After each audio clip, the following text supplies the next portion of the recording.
పుసుకు పుసుకు కనిపిస్తున్నారు. అట్లా వచ్చింది మరి.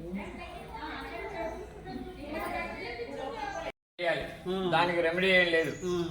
అర్చన అభిషేక విశేష ఉత్సవాలు 11. మీరు అర్చన చేయించుకోవాలన్నా, అభిషేకం చేయించుకోవాలన్నా, కళ్యాణోత్సవం చేయించుకోవాలన్నా, ప్రపంచంలో ఎక్కడున్నా సరే మీ గోత్రనామాలు చేసే అధికారం ఆగమధర్మం. అది మీకు సమయం కేటాయిస్తారు. ఇక్కడ ఆ సమయానికి మీరు ముందు స్నానం చేసి ఉంటే కనుక మనం ఇక సంకల్పం చేసి మన అభిషేకం ప్రారంభించే సమయంలో మీ పూజా మందిరంలో కడలి కపోతేశ్వర సుబ్రహ్మణ్యేశ్వర ఆయన ధ్యానం చేసి నమస్కారం చేసుకున్నట్టు సరాసరి ఆయన అనుగ్రహం కలగడం తథ్యం.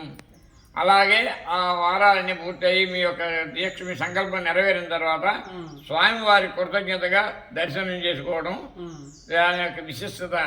అంచేత మీరు ఎక్కడ ఉన్నా సరే, సప్త సముద్రాల దాటి అమెరికాలో ఉన్నా సరే మీరు గోత్రనామాలు చేసే అధికారం కలదు. అలా చేయొచ్చు. ఈ స్వామివారు ఉద్భవించి సుమారు 6 దశాబ్దాలు అవుతుంది. ఆ రోజు భక్తులకు ఏ విధంగా దర్శనమిచ్చారో స్వామికి ఈ క్షణం వరకు అలా ఇవ్వడం ప్రత్యక్ష దర్శనం. కేవలం కొబ్బరికాయ ఏడాది కంటే ఎక్కువ ఉండదు. ఒలిచిన కాయ 6 మాసాల కంటే ఎక్కువ ఉండదు. భగవంతుడి దగ్గర ఆస్తికులు వస్తారు, నాస్తికులు వస్తారు, దండం పెట్టేవాళ్ళు వస్తారు, విమర్శించే వాళ్ళు వస్తారు. ఇది రాయో రప్పో అని. ఆ విమర్శకు కూడా తోవలేకుండా అతీతముగా పీచు భాగంతో సుస్పష్టముగా ఇది రాయి కాదురా బాబు, కాయే రాని నొక్కి చెప్తూ దర్శనం ఇస్తున్న నారికేళ నాగేంద్ర స్వామి. ఇక్కడ ప్రత్యక్ష స్వరూపం రాహుకేతువుకి అధిష్టాన స్వరూపం సుబ్రహ్మణ్య క్షేత్రము, అలాగే కాళహస్తి ప్రతిరూప క్షేత్రము, దక్షిణ కాశీగా విరాజిల్లుతున్న శైవ క్షేత్రం.